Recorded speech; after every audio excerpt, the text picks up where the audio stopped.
tonight we have a very special session, and I will say that many years ago there was a survey done or a study done with about 3,000 married couples. The scientists, they were Bob Livingstone and John Gottman. They were biology majors. They dovetailed into psychology, and they wanted to know what makes family life and relationship works. So they had these couples and they surveyed them. It was a longitudinal study. For several years, they studied them. They placed them in cabins. They had cameras over them. They test their urine after they would have had a conflict. And they did all kinds of things to observe them. At the end of the study, there were those who mastered relationships, who were called the masters, and those who failed, they were called the disasters. And out of that study came something very beautiful, one of which is the 4 horsemen of the apocalypse, and also sound marital house theory. And it is very much important to note that when, as I have said yesterday, the foundations of family life is where man and woman, husband and wife have optimum relationships.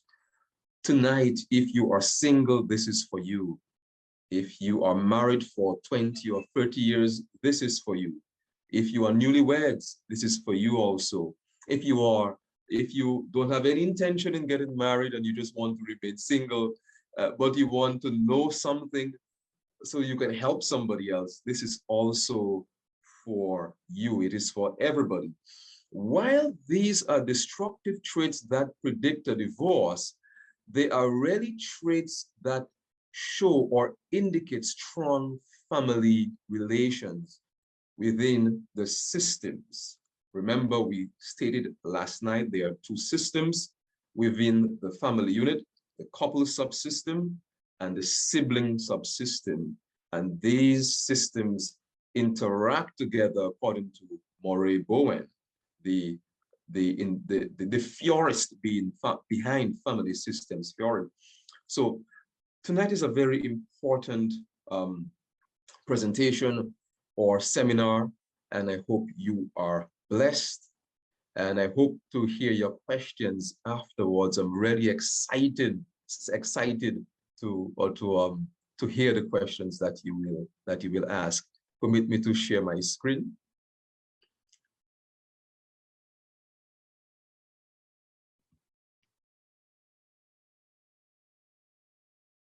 All right.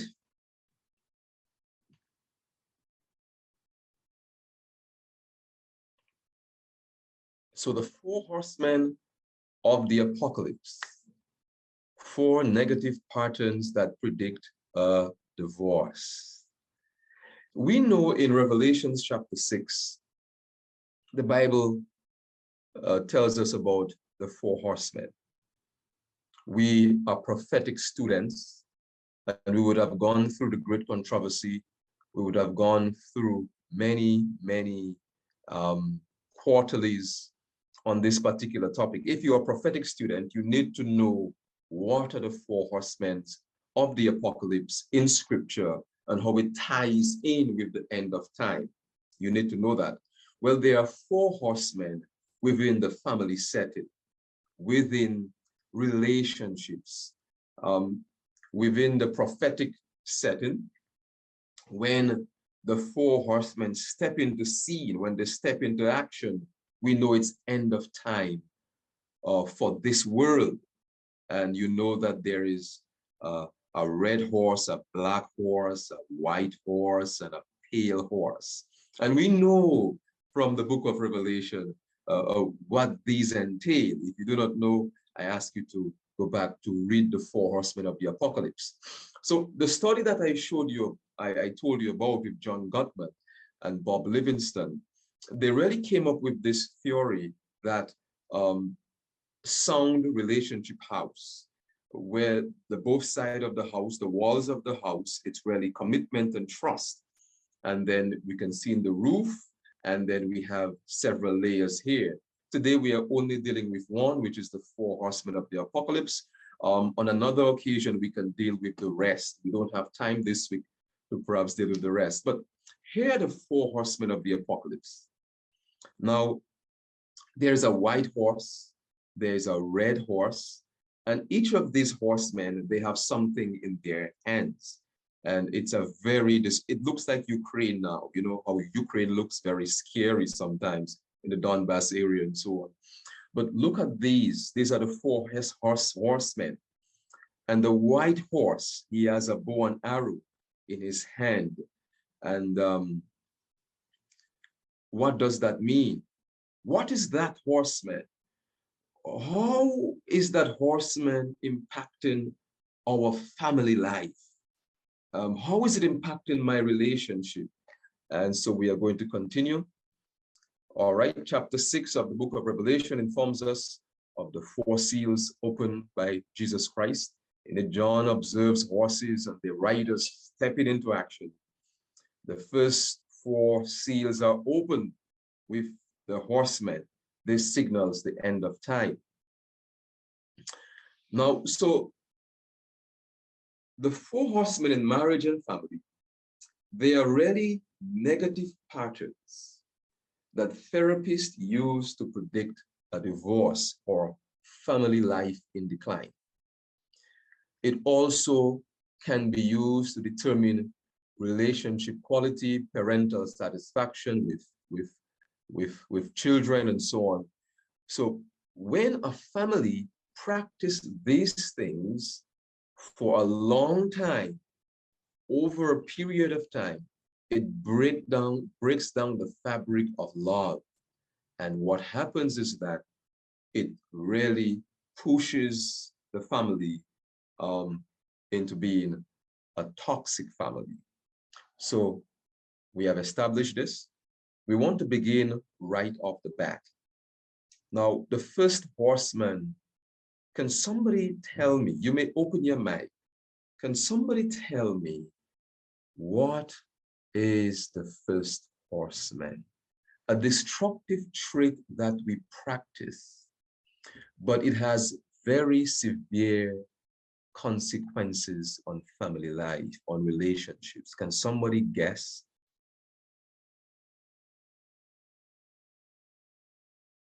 Ja Bruce, can you guess what is that?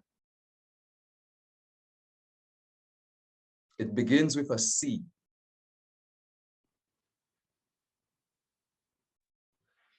Communication. Could you say this? You are very close. All right. Very close. Morris, what do you think it is? Criticism. That's right. Criticism. Criticism is the first horseman of the apocalypse.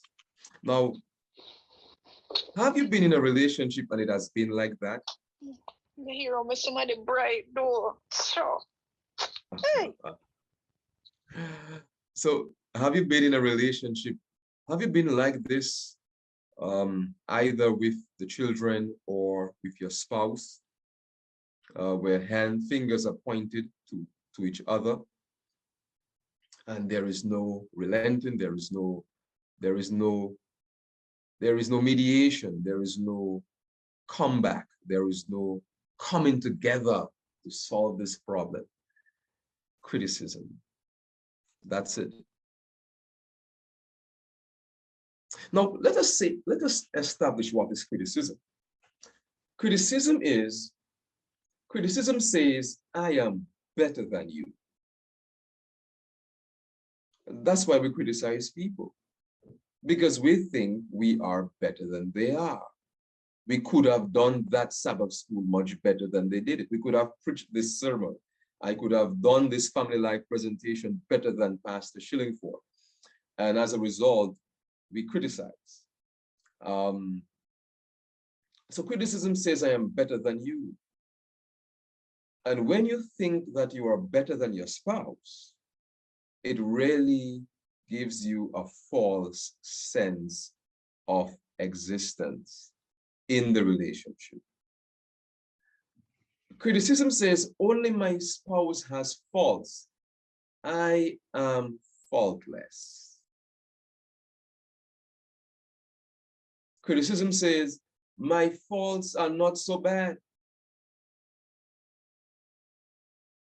Yours are more detrimental than mine. Sorry, an S doesn't belong there. If you only change, our relationship would be better. That is criticism. Criticism is really taking yourself out of the equation and you are really pointing your finger at your spouse or the children. Now, I want to say, whenever people criticize you, you don't like to be in their presence. And then you will tell me there is positive or constructive criticism, which I don't agree with. There is no good grammar zone. There is no good roundup. There is no good, you know what? There is no good thing that is bad. Either we criticize. What we call constructive criticism is really something different, but we use the wrong nomenclature for it. So notice when people who criticize you don't like to be in their presence. Can you imagine a son doesn't want to be in his mother's presence because she criticizes him too much? Or a daughter doesn't want to be in her father's presence because she's constantly criticized by him. You did not do well. You could have done that better. I wish you were like so-and-so child over there in Nottingham. So-and-so child at Sabbath school. We don't love criticism. We love to be corrected. We can be corrected. We can stomach being corrected. We can stomach being scolded in a loving way, but not criticism. So criticism is one of the building blocks of a relationship of family life on a decline. Whenever criticism is practiced frequently in the home, I can guarantee you intimacy will be reduced, marital satisfaction will be reduced because people naturally don't like to be criticized. Now, I will say something to you. Criticism is really stating your complaint as an attack on the other person. It lays the platform for conflicts. So whenever you criticize me, I'm going to defend myself. And we will get to defensiveness very soon. But I will share with you, brothers and sisters, that 69% of marital problems are perpetual ones. These issues are recurring in the marriage, in the family. I will tell you, 11 years ago, Sister Shillingford and I got married. And some of the same problems, some of the problems that she had with me back then, she has the same problems today, sometimes on a lower basis, sometimes on a more frequent basis. But there are some problems that she still has with me. And the researchers indicate that 69% of problems in marriage are perpetual ones. They go on and on and on. So that which you are criticizing your spouse about, you may be criticizing for a lifetime if you don't have a change of mindset. So let us hear what Ellen White said about a home where criticism is practiced constantly. Many husbands and children who find nothing attractive at home because they are continually greeted with scolding and murmuring seek comfort in amusement away from home, in the tavern, or in the forbidden scenes of pleasure. Now, this is from Principles and Values of the Successful Home. And this is page 111. Now, this is very correct. Children are affected by criticism. They don't want to be at home. And I can tell you, there are some of us, we have PhDs in criticism. We were criticized as children. And as a result of that, we reciprocate this in our intimate partner relationships and with the relationships with our children, And we have sort of mastered criticism. We go to church and we criticize the pastor, we criticize the elders. We are just very critical. Do you know a very critical person? And Ellen White says it right. The men and the children, they go in the forbidden sins of pleasure. Because when a home is filled with criticism, it causes, you don't want to be there. The man wants to stay home late. And if there is a man who has experienced that, you perhaps you can message me privately. But that's it. This is not what the home was intended for. This is not what family life was intended for. The home was intended to be a place where love is espoused and encouragement and motivation and loving kindness. But when it has been filled with criticism, it really destroys the family fabric. It lowers marital satisfaction. It lowers parental satisfaction. And nobody gains in a home where criticism is practiced. So if there is criticism in your home, it needs to be eradicated. In order to grow family relations and grow in that area in your life, you have to really and truly remove criticism as one of the 4 destructive traits. Now, I want somebody to read something for me. Now, they are legitimate complaints.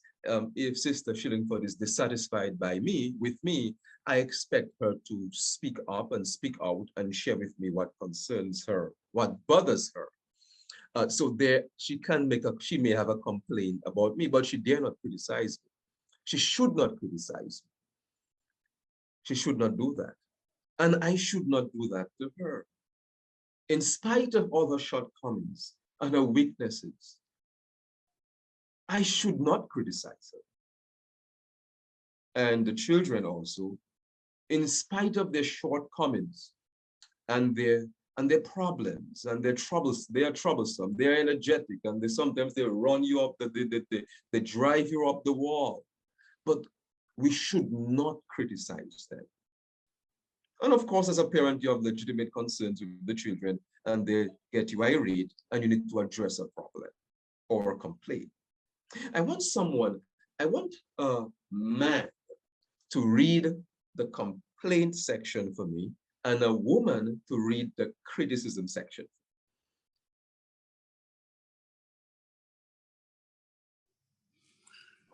I was scared when you were running late and didn't call me.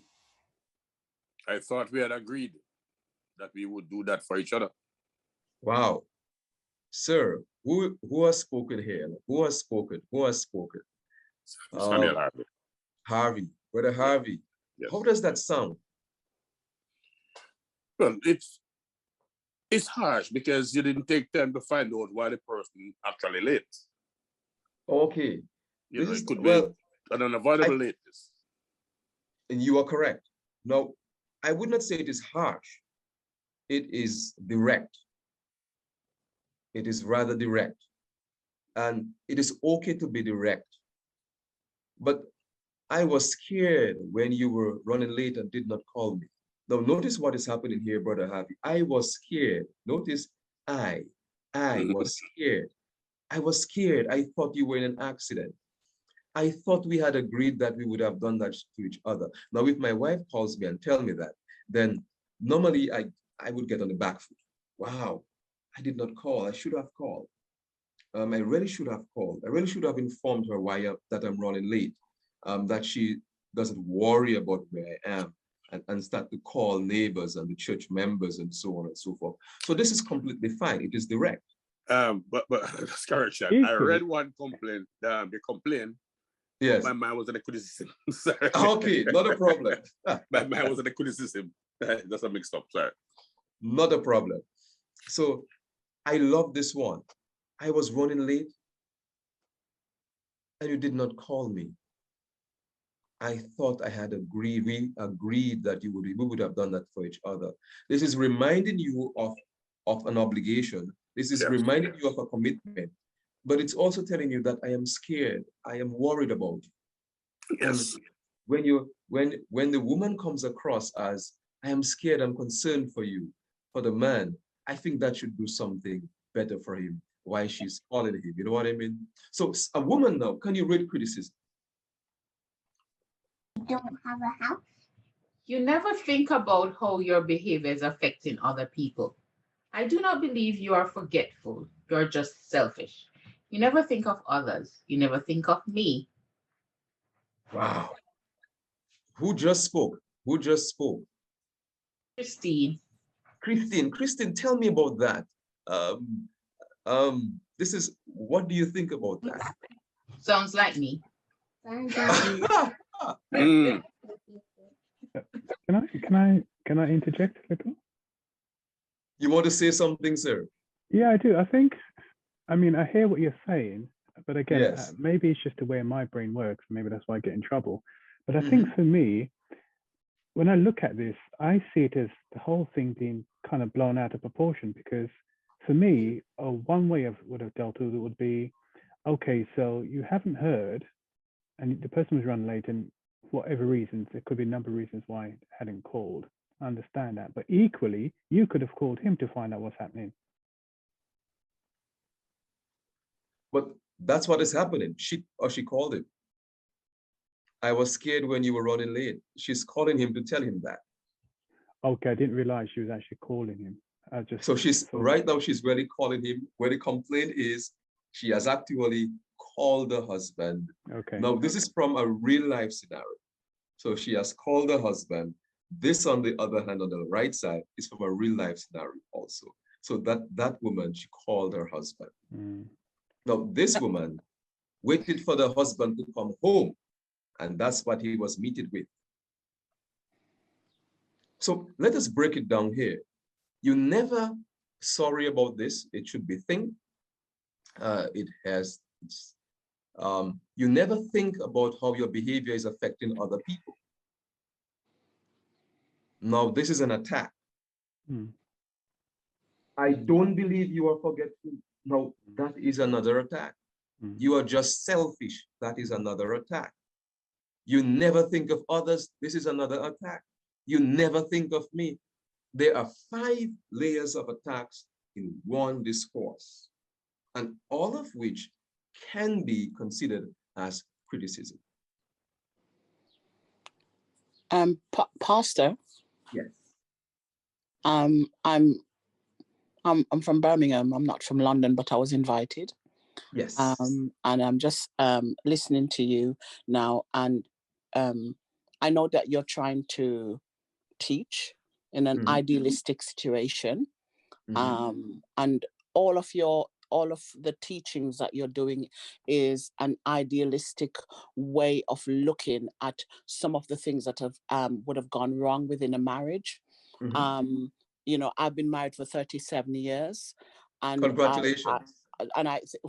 It's been it's been challenging, but you know, you think you know someone, and then halfway through they change, and then you become frustrated, and that's happened to quite a lot of you know, marriages, you know, or friends that I know, and then no one set out to be a critic in their marriage, or to be to disapprove of one another, but life happens, and then you become what you don't really want to become. Like, you become a critic of the other person, and sometimes maybe the other person, and I'm not saying the man or the woman, either one, could have been or adopt a way of letting down the other one, and then the other one becomes defensive, and then probably then you'll hear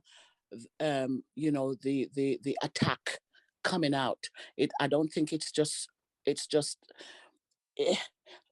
it's not born out of something that just happened immediately. I think it's born out of frustration. And I think that if you're going to be discussing something like this, it's got to be rounded, or else, you know, people are be sitting and just being frustrated listening. Okay, so you are saying, when you say, okay, I won't get into the intricacies of it. Let me just so one, these are real life scenarios. Our brain has been wired in the negative, and so we approach marital life and family life with much critical thoughts. When couples are taught these techniques, which have been proven to work, which are very much tested and proven to work, they say, I don't feel normal. I feel like I'm like a white person. I don't feel Negro. I feel like this is a put on. I feel like this is made up. They use the same statements that you have stated. And this is looking at the relationship within a critical lens and a negative lens. So what must happen is that we must be taught particularly how to speak to each other, how to interface with each other. Yesterday, we indicated that when the way in which we speak to people, our brain becomes hardwired a particular way, and new neurological pathways are formed in the brain when we are spoken to in kind ways. Now, you spoke of cause and effect, and however, if two people are in a relationship and they are determined to use strategies to lower conflict, to increase intimacy and marital satisfaction, then they are going to make it work. And these techniques, complaint versus criticism, have been proven to work and work well with those who have utilized them. So I just want to challenge your thought process and to give a response in an appropriate way. So we're going to move forward. We have a long way to go. So criticism has to be removed from our mouths. We have to learn to speak in non-critical ways. Now, what if the man really deserves criticism? What if his behavior over and over again, it doesn't, for 37 years? Criticism still doesn't help you. I know frustration is there. So as a response to frustration, criticism is a toolkit that we pick up, but it doesn't help us. It makes the situation worse. Criticism doesn't help the relationship. Now, it has proven to work in a scientific studies and longitudinal studies. Caucasians, Negroes, or African-American, Latinos, from a cross-cultural perspective,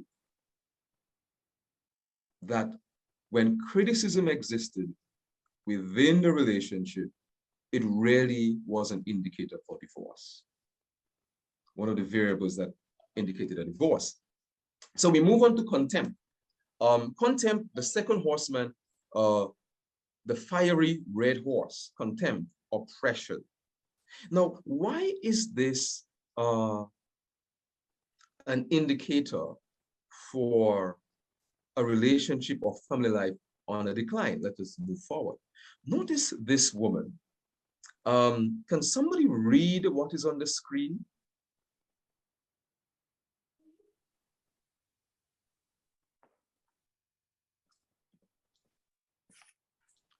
You're not totally useless around the house. You make a great appetite suppressant. Yes. Now, contempt. Here is contempt. Here is contempt. And but notice his his face is filled with pimples. His nose is big. Well, it's a cartoon, a rendition here. Notice her. Now, this is back in the days because there's a television set, one of those big boxes with a VCR on top of it. I'm not sure how many of you remember those days. And he has popcorn in his mouth, and he also has a sandwich, and it looks like he's not exercising, and looks perhaps you could make what you want of it, but she comes home. She's in her work clothes. It looks like she comes home from work.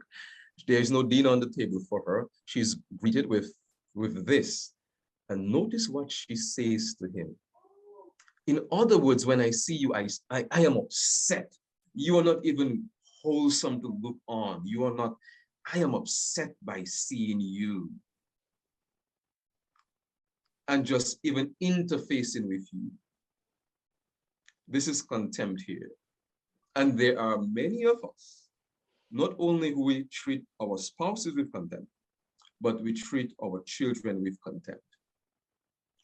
And wherever there is contempt in the family life, in the family setting, then it's also another indicator of relationship or family life on a decline. And so contempt is something that must be removed from our family life settings because it really does not have any positive outcomes. It doesn't have any positive outcomes. Now, what is contempt? Contempt is disrespectful. How do you feel when you are disrespected? Can a man open the mic and tell me, how do you feel when you are disrespected? When you are disrespected, especially when the neighbors hear how your wife speaks to you, or church people know that, boy, she rough you up, you know, and you don't wear the pants at the home and those things, and you are treated a particular way, it really does something to the man. It really does something to the woman. So contempt is disrespect. Now, notice we have question and sessions afterwards, so you can write down your questions. I'll be happy to have them afterwards. And we're going to, if you have a pressing question and you need to interject, then that's okay. But otherwise, let us take the questions towards the end of the presentation. So it is the opposite of love. Also a love killer.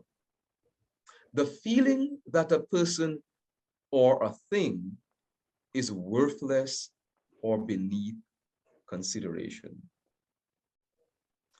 Taking your spouse for granted.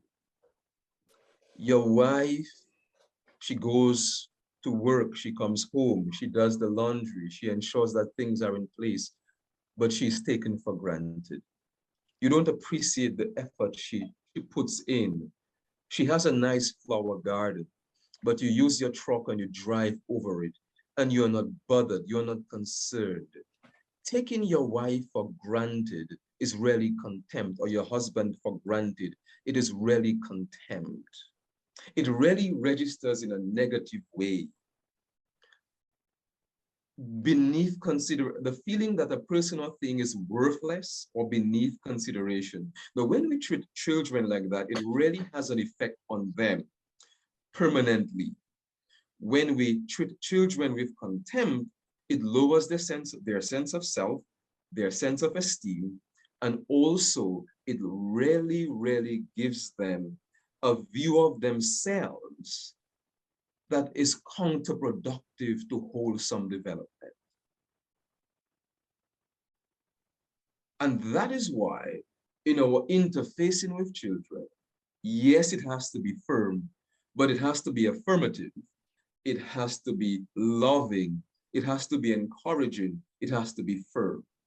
But when contempt is meted out to children, and I know there are many Jamaicans on, and you just like your pupa, or you just like your mama, or those things, it really registers in the emotion. So contempt is an indicator of family life on a decline, a relationship that is nearing divorce. Now, contempt goes far beyond criticism.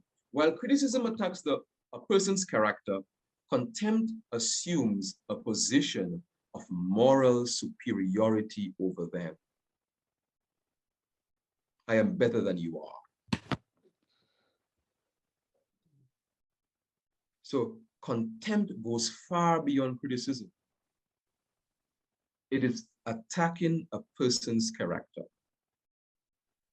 I will tell you, whenever contempt is present within the couple's subsystem of the family, it really, really, really engenders more conflict. Conflicts. And we need to understand or to determine what is a contempt and how do we relate to someone who has shown us contempt or treated us in a way that we feel like that. So it is sulfuric acid for love and so on. So this we must, okay, what is the third horseman of the apocalypse? Defensiveness. Now, not taking responsibility for part of the problem. When there is a problem in the relationship, normally we look for someone to blame. And we feel justified when our spouse or the children are to be blamed about this particular issue. But if I take part for part of the problem, let us say I am having, Sister Shillingford and myself are having a discussion and there's an issue. And we are, and there is something I have genuinely done wrong.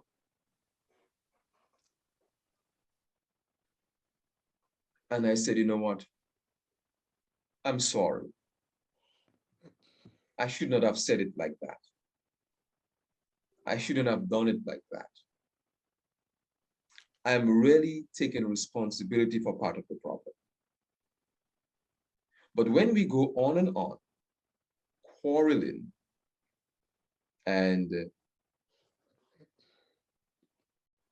not taking part responsibility, if there is a conflict, if someone is hurt, then someone must own up to part of the problem. And that is why so few relationships really turn around, because we are people who are determined that they are justified and they don't want to do better. And the whole Christian concept of relationship, it has not taken root in their lives.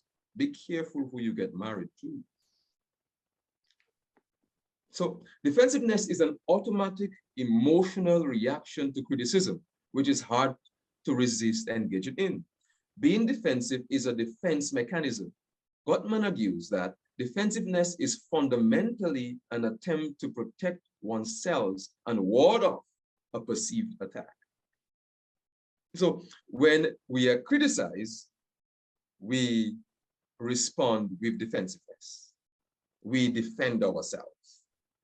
And that is why it goes hand in hand. And that is why if you lower criticism, defensiveness is naturally going to be lowered. If I have not attacked you, then there might not be little reason to be defensive. You get it? So, unfortunately, when marriage partners become defensive in marriage first, they become closed off to some of the suggestions their spouse is providing to them. So when you become defensive, but the spouse is trying to make a suggestion to you, I did this because that happened to me. You don't even hear that because your mind is spent elsewhere. The same thing with children as well. So within the family setting, the child is defensive to the mother. No, it's not that. Why do you say that? And vice versa. Wherever there is defensiveness, there's going to be strife. And when you read the book Adventist Home, it sort of pictures a home where defensiveness and criticism and contempt is lowered or minimized. So here, what we have happening is there is no space for comebacks because I am upset. I cannot even hear what you are saying, and that's a problem. The major problem with defensiveness is that it obstructs communication. Rather than understanding each other's perspective, you spend your discussions defending yourselves. Nothing gets resolved, so the conflict continues to escalate. I have been there. I have genuinely been there, where you are just defending your premise and and days on, you're just bitter. You go to bed bitter. But I will tell you, if we change the way in which we interface with our family members, I guarantee you, you're going to get better results. Now, here is defensiveness. This is in action right here. In fact, this is a photo from the Gottman Institute that I pulled. And notice she is there and he's just over there. He's not with you. He's not talking. We just had an argument. There is no result. Very soon she's just going to walk out and leave and say, it doesn't matter, talk to this guy. This guy is an idiot. I'm going to leave. It's better I remain by myself. I'll be happy. So this is defensiveness in action. Now, I want someone to, just as we did for criticism, we want to do for defensiveness. Let us see who is going to. Can someone volunteer? Leslie Douglas, can you read the one to the left? And a woman, can you read the one to the right? Okay. Question. Did you call Betty and Bert to let them know that we are not coming tonight as you promised this morning? Excellent. Now, this is just a question, right? Now, this is a question that it is very much something that you will ask. Every time we have to do that, my wife will ask me, Joel, did you do that? And that is a legitimate question. That is a real life question. Can somebody read defensiveness? Have we found a lady to read defensiveness? Yes, I was too busy today. As a matter of fact, you know how busy my schedule is. Why didn't you just do it? All right. Now, the tone that our friend read it in is a nice tone. It's a nice tone, so it doesn't even come across as defensiveness, but it is really defensiveness. Thank you so much, the two participants who read for us. Now, notice what is I was too busy, defensiveness. As a matter of fact, you know how busy my schedule was. Why didn't you just do it? 3 layers of defensiveness. Now, it was agreed that you would have called. The simple thing to say could have been, I'm so busy. You can admit the fact that you were busy. Can you assist me in calling them? Now, that's okay. Oh my, I forgot. Sorry, let me do that. That's okay. Although I stated that I would have called them, but the turnaround of events today during my work there, it was so devastating, I did not have the time to do so. And that's okay. Because there's a difference between what you say you will do and what you actually can do. And we must always recognize that. But it is in the way we respond. Now, when defensiveness is practiced over and over again, it really kills intimacy, both within the sibling subsystem and the couple subsystem. It really kills intimacy. It really makes the home a dysfunctional and chaotic home and so on. So I was too busy. As a matter of fact, you should have, you know how my schedule. Why didn't you just do it? That is defensiveness. And as simple as it sounds, it can cause a whole other, it could cause many more issues. Phil and Jennifer, there is a hand up from Phil and Jennifer. Could we hear from Phil and Jennifer? Hi, yeah, just to comment on that. I think in reading the question, actually, that the way that it has been phrased perhaps lends itself to the response that was received, because in that last part of the question, as you promised this morning, it's almost, there's that undertone of, Yes. you know, it maybe it would be better to say, oh, did you remember to call? As when you say, did you remember to call, you know, as you promised this morning, it's almost, there's an edge to it, which I Yes. think could lead to the defensiveness that comes back in the question. I like what you have said. Now, words have connotation and denotations, and the tone and intonations as well can, and you are very correct. And but I could use a gentle tone, and it doesn't come off as that. And but you are correct. I could simply say, the person could simply say, did you call? And the as you promised part could have been left out. So you are saying somebody can see this as a criticism and then behave defensive. I am okay with that. This can very much result from the way the question is posed. Thank you so much. Leslie Douglas, you have a hand. Yeah, I was just going to say, I think sometimes, again, perhaps it's just me, but I think there's a saying, you can say whatever you want, is how you say it, because I think equally you could read that and say, okay, there was nothing wrong in saying, did you call Betty, and let them know, you know. I think for me, I don't see anything specifically wrong with the words itself. It really is about how those words are spoken could change the whole context of it. Equally, the response, because for me, when I look at the response, the only thing for me, when I look at a response that would probably get my back up, is where you say, why didn't you just do it? Because the first thing that comes to my mind would be, I may well know how busy your schedule is, but I don't know how busy you were that particular day, because each day is different. Yes. You know what I mean? And the other thing would be, if you know you couldn't call them because you know your schedule was busy, why did you promise? You know what I mean? So there's so many different things within this that you could look at. You know, and I think a lot of it is not always just about what's said, but also is about what's been said. But also there could be another dynamics behind all of this as well. Because I think 9 times out of 10, there's always an underlying issue, and what you see here is not the real issue. That's just the what's the word I'm looking for?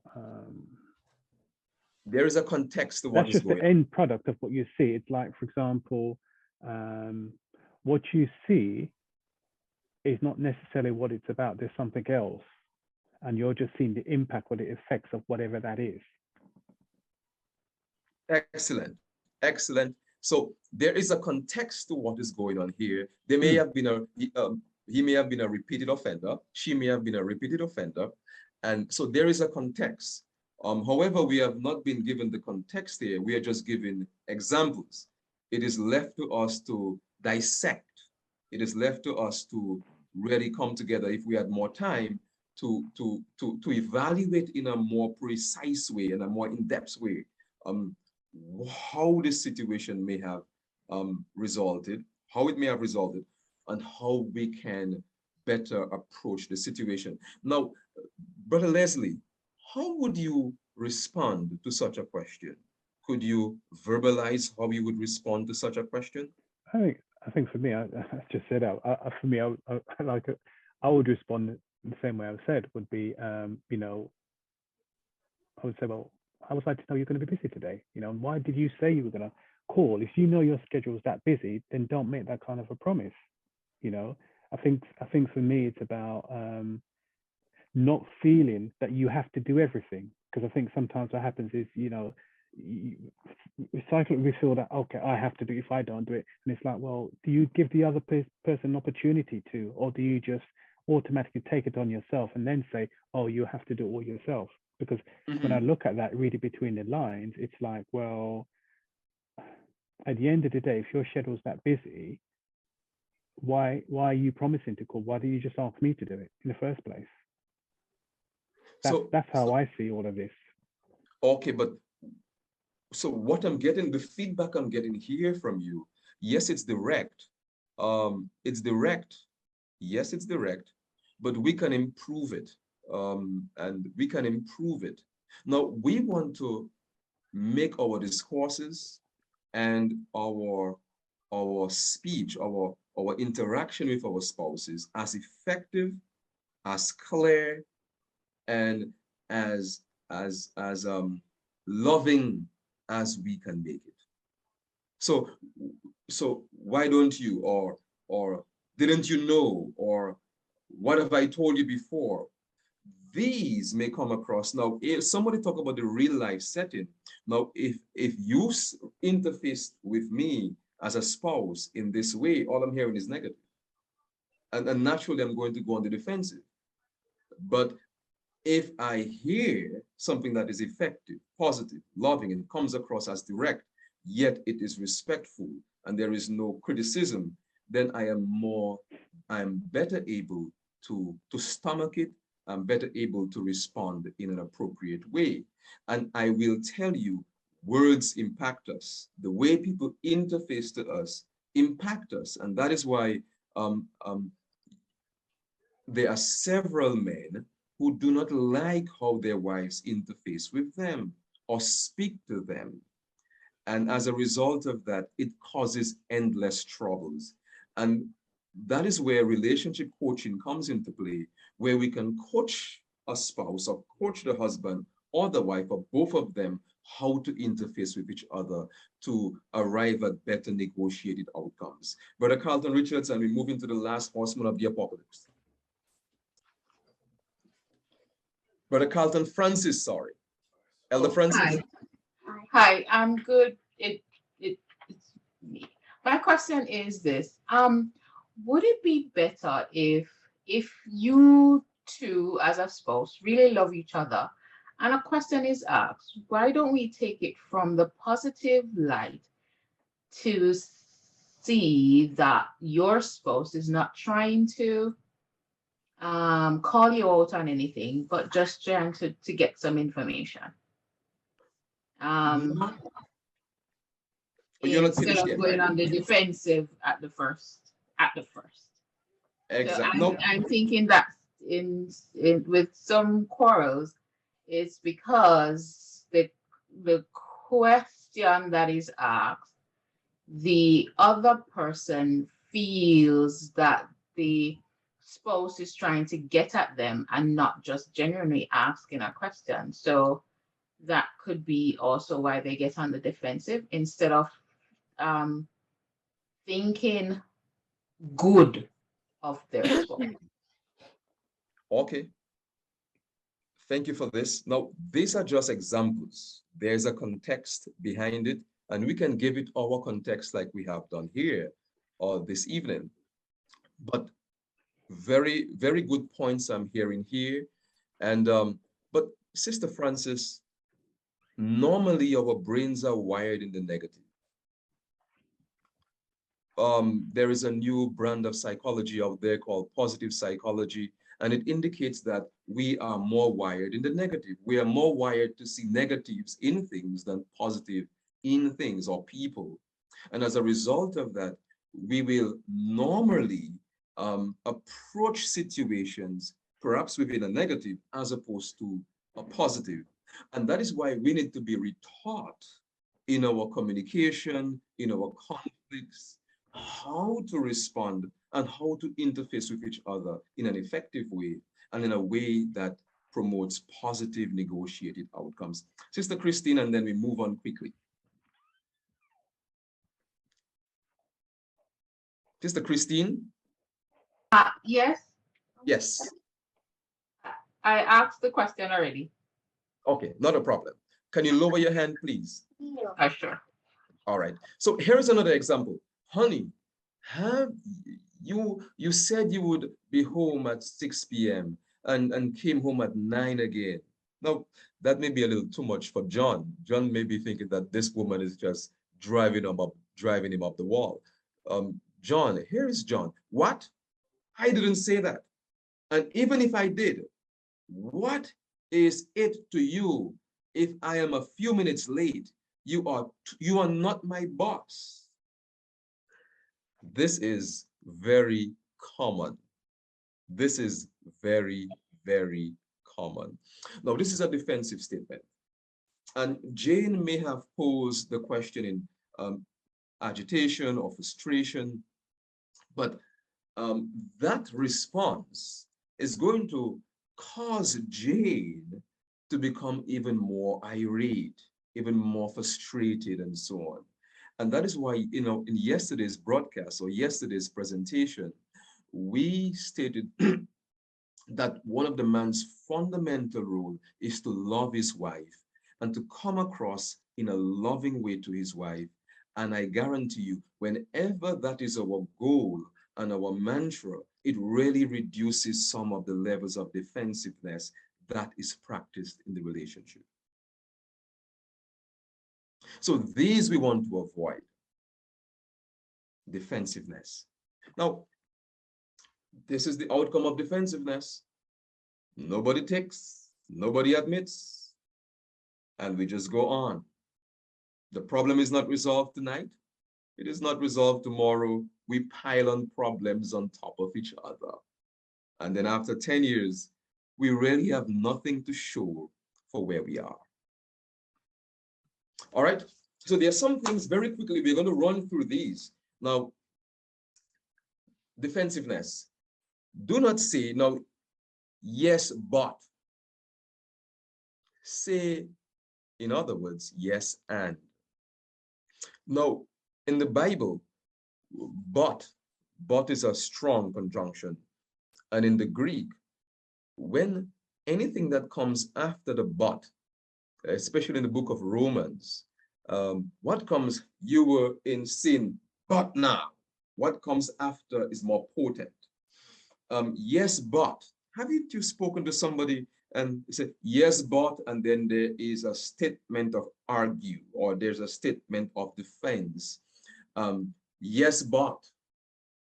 John Gottman is saying, hey, if you say yes, and, it is perceived of differently. You always, and I want to say, remove you always from your vocabulary. It is not nobody never always. You always come late. You always. Here is another thing. What about when you run up the credit card? What about when you when you cheated on me? What about when you were the one who overspent? What about when you? At least I am not. At least I'm not the one who had an affair. You are overreacting. Oh, well, never tell a woman she's overreacting. If you tell a woman she's overreacting, that's when she's going to overreact. And somebody's laughing here. Ja Bruce, you are laughing, I could tell. So these are some things we can avoid, we can remove from our vocabulary. I've tried to remove from my vocabulary, you always. What about when you? At least I am not the person. You are overreacting. Yes, but. I have tried to remove these from my and what I have been telling you, I have really practiced within my relationship with the wife and the children, and I can guarantee you it has really made a difference. Now, I am listening. Tell me more. Whenever a woman becomes frustrated and irate and begin, remember I told you, women are more prone to a harsh startups. Women are more prone to behave that way, and men are more prone to stonewall. Now, if a woman is telling you something and she has a complaint and you say, "There, tell me more." I'm listening. Wow. Listen to me.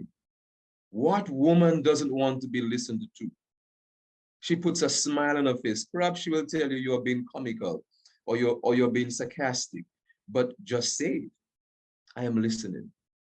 Tell me more. I want to hear what bothers you. Now, let us say your wife or your husband has said something to you that you don't agree with, because you don't have to agree with anybody. You don't have to agree with anybody. You may have your own thoughts and opinions.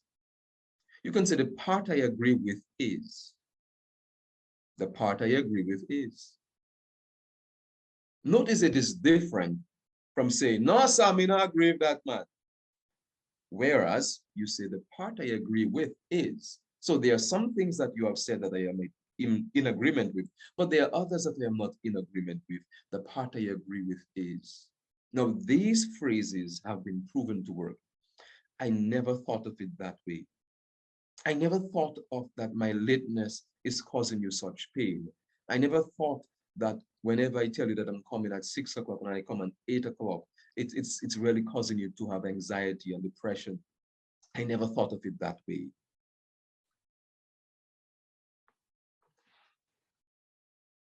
I see what you are saying. I see what you are saying. That's all in the process or under the topic of defensiveness. Remember, there's things that you need to remove from your vocabulary when you are interfacing with your children and your significant other. Also in church, because according to this German scholar, I forgot his name. He was hanged during Nazi Germany, very popular name. His name doesn't come to mind now, but he said that the church is a sociological order that really teaches the community how to live. When we practice wholesome family life in our homes, and then we go to church and we bring these practices into the church becomes a very powerful sociological order to impact the society. So we are going to move to the last horseman of the apocalypse, which is Stonewalling, the pale horse. Now, what is Stonewalling? Now, the research says that men are more prone to stonewall. So rather than confronting the issue, someone who is stonewalling will be totally unresponsive. Has that occurred to you? Making evasive maneuvers, such as turning out, turning away, acting busy, or engaging in obsessive behaviors. It takes time for the negativity created by the first three horsemen to become overwhelming enough that stonewalling becomes an understandable out. But when it does, it frequently becomes a habit. So what is stonewalling? Stonewalling is really, just think of a stone wall. When you go towards the wall, you can go no further. So you have just blocked yourself, it's a dead end. Now, what happens when you're stonewall? For example, there is a quarrel about bread, and the wife says something, the husband says something. They seem not to be coming to a space or spot where they can really resolve this conflict in a way that is productive. The man takes his car key and he leaves. He comes back at 12 o'clock midnight. Or he said, woman, when you're able to talk to me, I'll be here, but I'm gone. Me not talk to you. Stonewalling. You are not facing up. And although that is good, although it is good to take a time out, but it must be agreed. I must know that when you take a time out, it is really because you are getting angry and you don't want to say certain things. So it's better we take a time out. And the research is showing your time out can be at least 20 minutes, but we need to get back to the drawing table. Really, it doesn't matter what the request for a break looks or sounds like, as long as it is respectful and that both you and your partner agree to recognize it when you need a break, and most importantly, agree to honor that request for a break. So if you are stonewalling, and feeling flaunted. Say that you need a break using whatsoever signal, word, or phrase you and your partner have decided upon. Let each other know when you're feeling overwhelmed. There, I am feeling overwhelmed.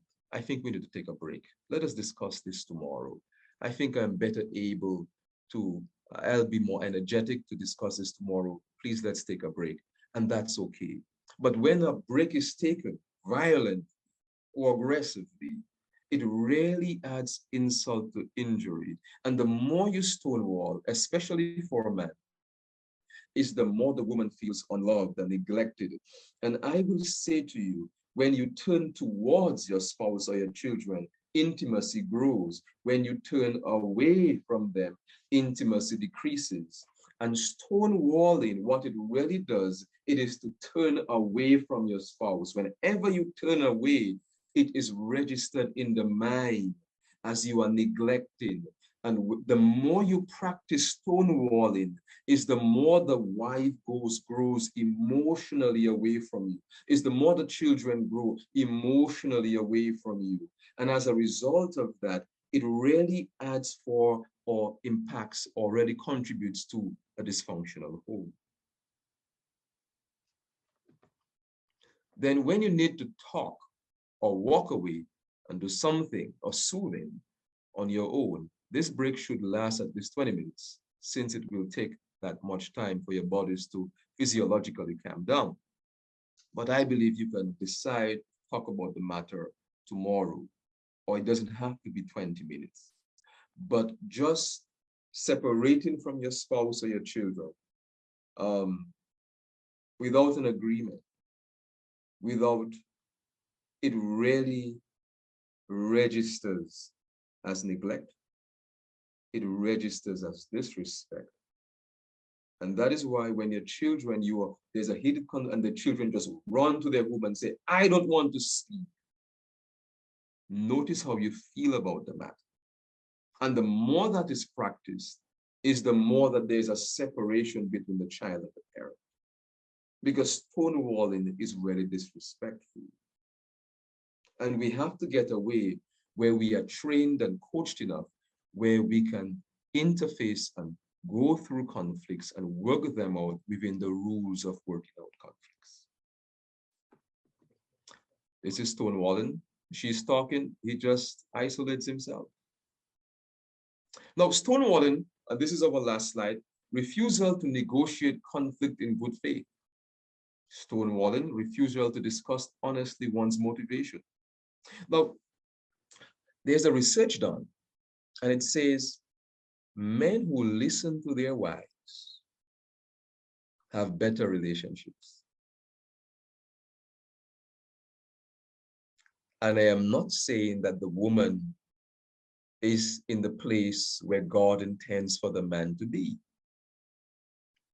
But it is researched that men who listen appreciatively to their wives, you don't have to agree with what she says, but you listen to her appreciatively, the relationship is better. There was a strong positive correlation there between men who listen to their wives and parents who listen to their children, and parental satisfaction and marital satisfaction.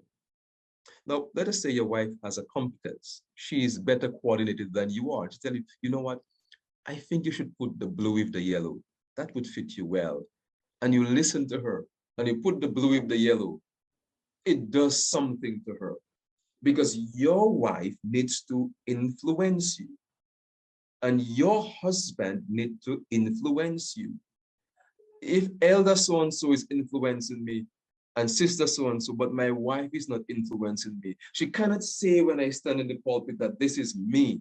I was the one who really, you know, and she cannot say that. She has to have a print on you and you must have a print on her. So we must influence each other. Refusal to compromise. Stonewalling is refusal to compromise, refusal to collaborate, refusal to support each other's plans. All of these things are stonewalling, And whenever stonewalling is practiced repeatedly, the outcome is devastating. That's the end. So this is it. This is a summary of it. Criticism, verbally attacking, personality, contempt, attacking, a sense of self with intent to insult or abuse, defensiveness, victimizing yourself to ward off a perceived attack, and stonewalling, withdrawing or avoiding conflict and convey disapproval, distance, or separation. This is the end, and we want to stop sharing, and we want to take a few questions.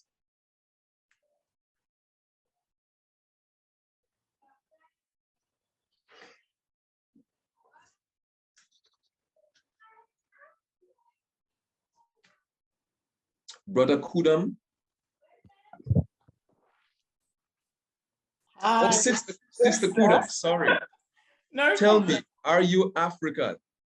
I am. I'm from Ghana. Ghana, happy to have you here tonight. Sister Kudam, please state your question. Yeah, thank you very much for the presentation. Very insightful. The question is there a point at which there's no return, or can you at any point recover the situation once you've started to see some of these indicators appearing? Yes, there are some scholars in marital behavior who suggest that any relationship can be brought back once the party is willing to do better. Now, what we find happening most times, so people will call for therapy, for marriage therapy, and then a woman will call and she will say, and I will ask, is your husband, what does your husband say? Well, I don't know, I see the need for help. He doesn't see the need for help. He thinks we are okay, and the therapist has his problems himself.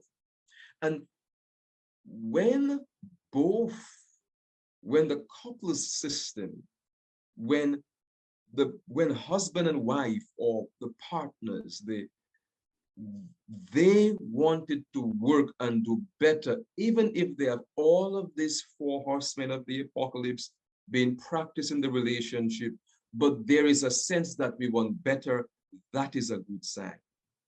That is a very good sign. I have seen relationships which have been on the rocks, and they have emerged to have strong marital satisfaction because they were willing to put in the work and to delete some things from their lives and to add positive things. Now you ask, when is the point of no return, or is there a point of no return?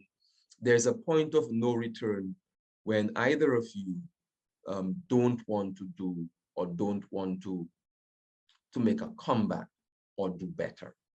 But as long as there's a sense of betterment, we want to do better, then that's a good sign. And that's a sign that the relationship can improve and improve well. I want to make a disclaimer. If your relationship has all 4 of these, like many, they are signs of a divorce. It doesn't mean that you're going to divorce. They predict a divorce. You may very well be suffering in silence till the day you die, and you will not divorce.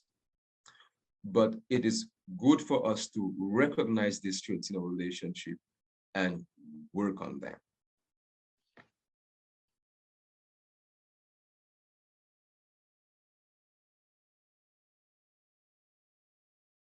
Thank you for that question, Sister Kwan.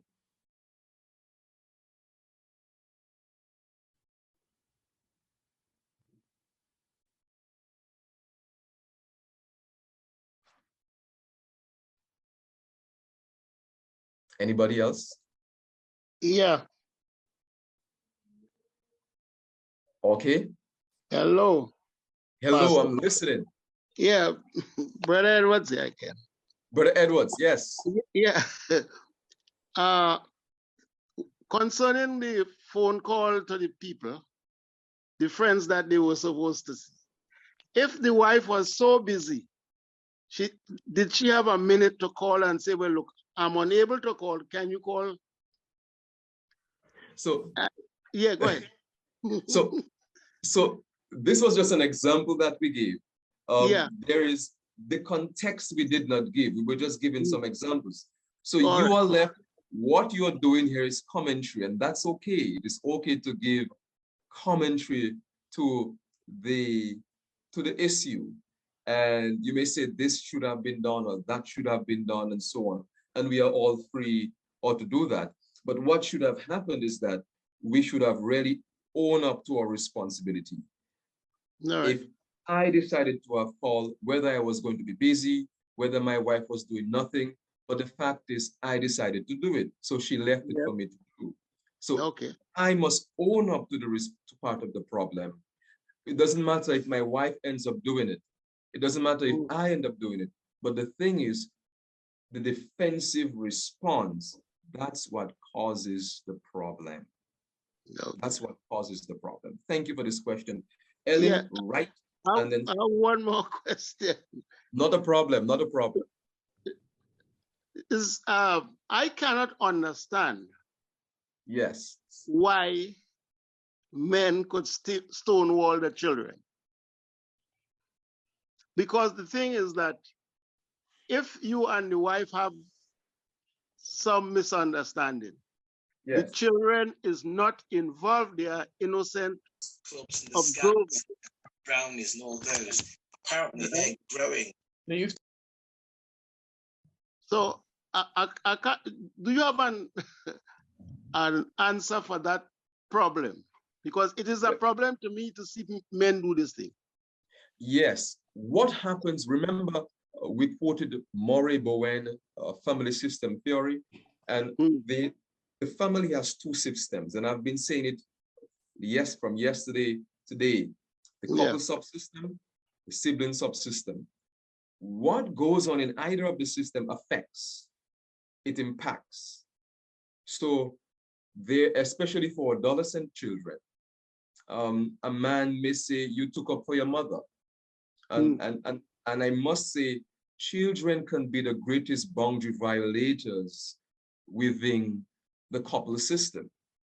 And so let us say dad and mom are having are trying to resolve a conflict, but the son says, Daddy, mommy is correct. You always do that. He becomes irate because the son has violated a boundary. He has really caused a triangle. And as a result of that, I have seen it many times where the father has stonewalled the son. For example, So there are instances when the children would serve as boundary violators. And as a result of that, the parents stonewall them. And that is another thing by itself, boundary violations. We don't have a presentation on that this week, but it's a great topic to explore. What are boundary violators? Who are boundary violators? And how do we correct them? Ellen Wright was first, and then Phil and Jennifer second, and then we have a comment in the chat. First, let me apologize for my hoarseness. Hope you can hear me well. I'm hearing you well. Yes, I've got just a couple of comments rather than questions. Yes. And the first one was that most, if not all, of the principles guidance presented can be applied to relationships wider than marriage. And so I know that some of us on here are not in marriages, but all of them, whether it be criticism, contempt, stonewalling, all of these can be applied to any relationship. So, and Brother Edward's question about how a parent could stonewall their child, it does happen even if it's directly as well. So a teenage child and their parent may have some sort of conflict, and they could end up in stonewalling rather than let's get together and address the issues. So that's one thing I wanted to say. Whether it be siblings, you hear of siblings living in the same house who don't talk to each other because there's been issues and they haven't sorted it. And you hear of friends not talking to each other. So it can be applied generally. But I also want to make the point that from what you've been saying, what came home to me is that love demands a willingness to try to address issues in any relationship and to do it as quickly as possible. So to accept responsibility for addressing issues, because the longer it goes on, and I'm having in mind the sister who spoke much earlier, You know, the longer the issues go on. So if you're talking to somebody, you are complaining, let's say, and the person does not do anything about it, frustration is likely to set in, which then turns into criticism. And then after criticism comes the stonewalling, it goes on in a vicious cycle. So I would say in any relationship, whether it's marriage or friendship or siblings, brother and sisters in church, let us deal with issues in a relationship. Let's not wait. If something needs to be talked about, let's talk about it. So the Lord gave us how to do that in James. Let us go to the issue, say, my brother, my sister, you know, there is something that bothers me about, and let's talk about it. And let's get to the heart of it and resolve it so we don't end up in a vicious cycle and for it to go on for years and years. And it makes us very unhappy. It makes us ill. It makes us angry. We really need to address issues as quickly as possible. That's what I want to say. Thank you. Thank you so much. And women have higher trait neuroticism than men. They have more negative emotions per unit of stress. And within the relationship issue, we have to take that into consideration. Men, we must take that into consideration, the biological makeup and how they respond to things. We have to take it into the consideration in the way we love them, in the way we nurture our love towards them. It has to be taken into consideration. Phil and Jennifer. Thank you, Pastor. Question for you, please. In your experience, would you say that the way we treat our spouse is indicative of how we treat people in general, in conjunction with our level of spiritual maturity? Or have you found that those considered spiritually mature can sometimes be the worst offenders in the home? Well, I have seen in my observation, and my source of knowledge here is not empirical data. It is observation and a priori knowledge. It's one, I have seen a correlation with legalism or legalistic attitudes and poor family life. I have seen it. I have seen it over and over again. One who has a strong reciprocating self that reciprocates the image of God in his life is going to be rebuked by the Lord, empowered by the Lord, a degree of empowerment that causes him to want to, he may not have the empowerment tools, but he has the desire to do better. And I want to say here that Phil and Jennifer and all of those who are here, whether you are elder or pastor or deacon and so on, if you cannot treat your family members good and your relationship with your wife, as a pastor, I see too many people who are as lions at home and want to be lamb in church and sing on choir and do all sorts of things. It's pure hypocrisy. Start at your home, start ministry at your home, and then take it to church. And I have very much stern warning for men and women. Start at your home. There's a husband. Seek help. Love. Pray to God about these things. Your wife, your husband, pray together.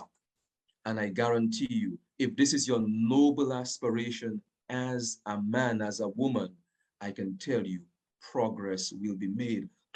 We sort of divorce family life as a non-spiritual activity, as something that just must work out by itself. Parenting must just work out by itself.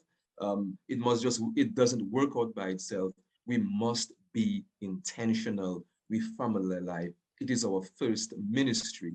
And that is why in the hierarchy of commitment, a man's first line of responsibility is to his God, and then to his wife, and then to his children and other family members, and then to his job, and then to his church duties.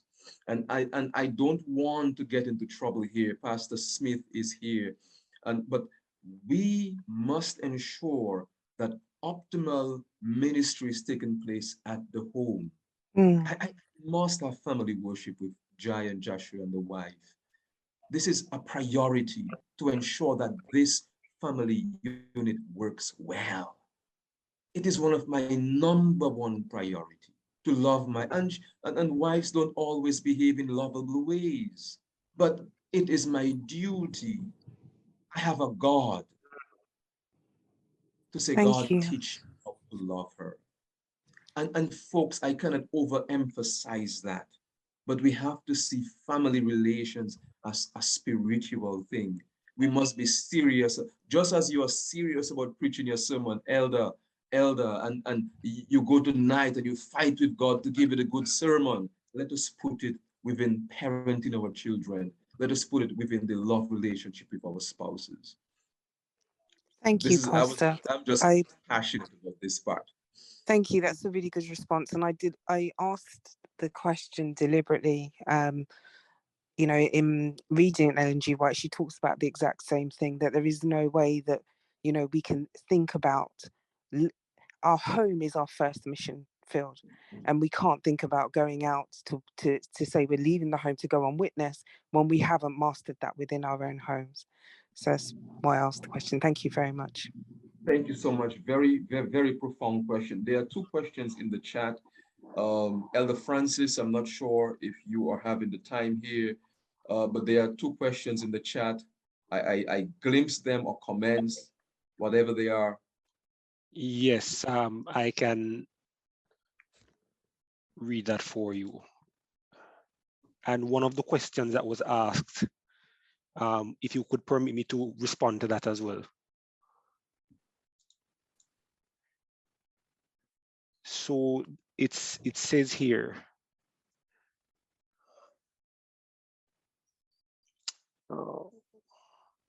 from Collis Gordon, how can we break some of these generational curses in our families? Often we replay some of the same behaviors in our relationships that we observed our parents displayed. Some of us never observe our parents showing affection, yet we hear them arguing, criticizing, and we only imagine how they show love or express love. I would think that other persons would like to respond as well, but I'm going to give you an example that has been with me for the longest of time.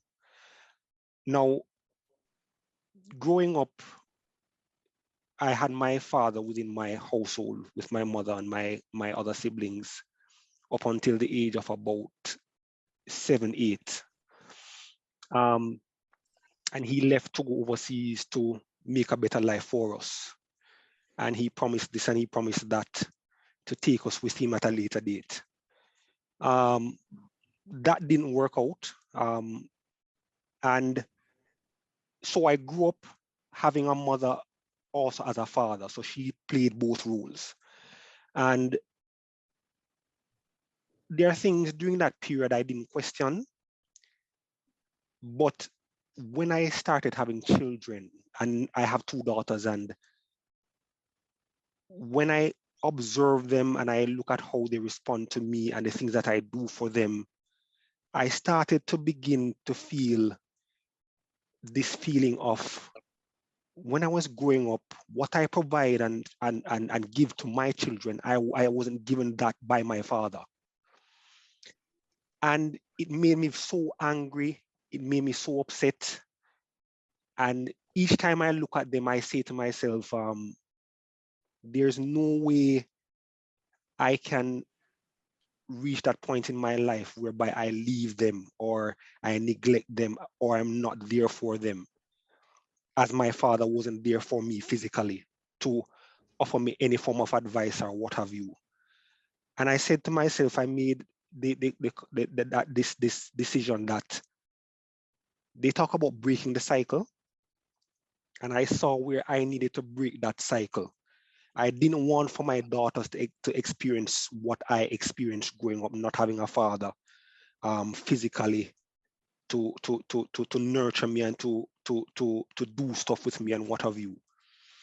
Because I believe me not being there for my daughters, or even if I had sons as well, I'm going to be held accountable in the long run by Christ, whereby he's going to be asking me the question, where was I for my children? And I just took it upon myself to break that cycle whereby I'm always there for them. If I leave for work, days on end, they wonder where am I, and they question when I'm coming home and stuff like that. So I'm always there for them. I call them, I speak with them. So the cycle can be broken, but it's you who have to make that effort and that intentional move to break such cycles so that it doesn't perpetuate and continue and go ahead. So that's my bit, yeah. And to add, very good response, Elder Francis. There is nothing called really generational curses. I know the Pentecostals tell people they have generational curses. They are generational choices.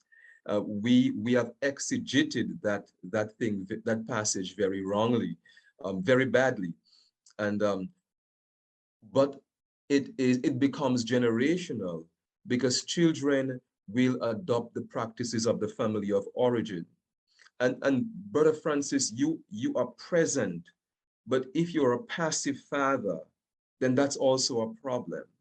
If you are a demanding father, then that although you are present and they have food, clothing, and shelter, and although you are there for them, they lack, and that is why parenting now becomes very much a holistic and spiritual process and so on. And you are right, the quote unquote generational curses can be broken with generational choices. So what to do with your fathers, what to do with your children, and your daughters are going to expect that. And by the way, it is the father who engender femininity in the daughter. And Maria Secunda, Women and Their Fathers, a whole book on it, very interesting. It is the father who engender femininity in his daughters. There's much more we can say on this matter, but I love what you have done, Elder Francis. Commendation to you, and replicate this in the other areas of your family life. Approach family life with your wife the same way you want to approach it with your children, and I guarantee you that the Lord's name will be blessed. How do we break the generational curse? We break it by making the best choices. How do we make best choices? We must be informed in an appropriate way, and we make with great resolve the right choices. Was there another question in the chat? Yes, it's not really a question. It's a statement coming from Leslie and Pete Brown. One's upbringing can impact on how couples relate to each other. Sadly, behaviors learned can become the norm to the point where learned behaviors will continue in marriage. Same thing, and that is why within systemic family therapy, family of origin is a great concept. And when people are being counseled for marriage, Elder Francis and the others, family of origin is a vital part of the counseling process, because we need to determine the practices in either family of origin.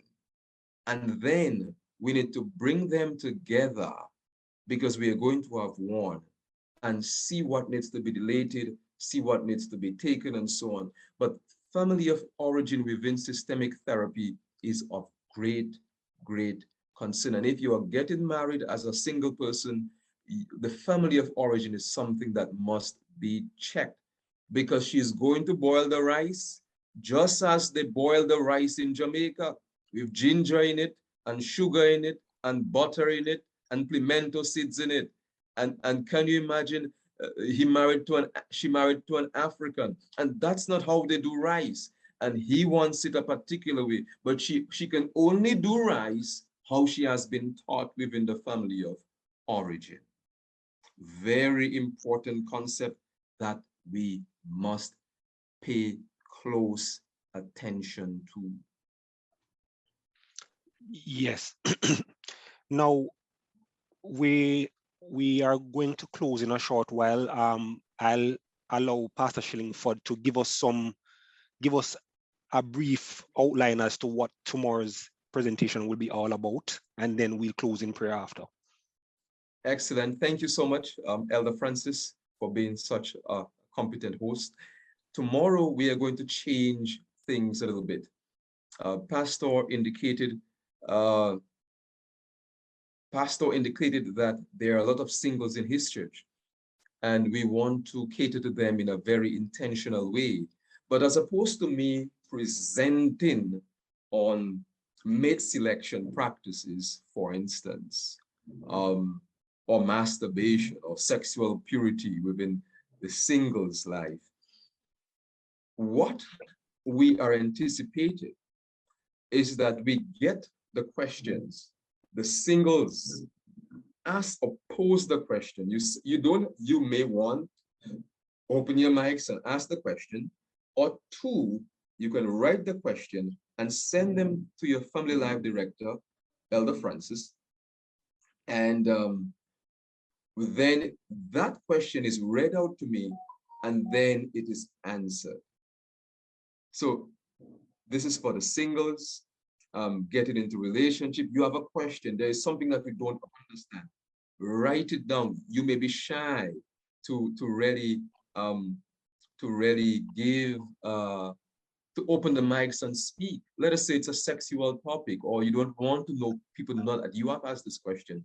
Write the question, remain synonymous, and then this question will be read to me, and then we take it from there in a question and answer session. But I would appreciate the question from the singles, whether you are a single who has been a widow or a widower, whether you are single, you have never been married, there are many categories of singles within the church system, but for all of you, ask the questions, remain synonymous if you wish, and then I guarantee we're going to have a wonderful discourse and a wonderful conversation tomorrow. So I'm hoping that the questions come. I'm really excited to have them and hear them and respond to them. Thank you again for this wonderful night.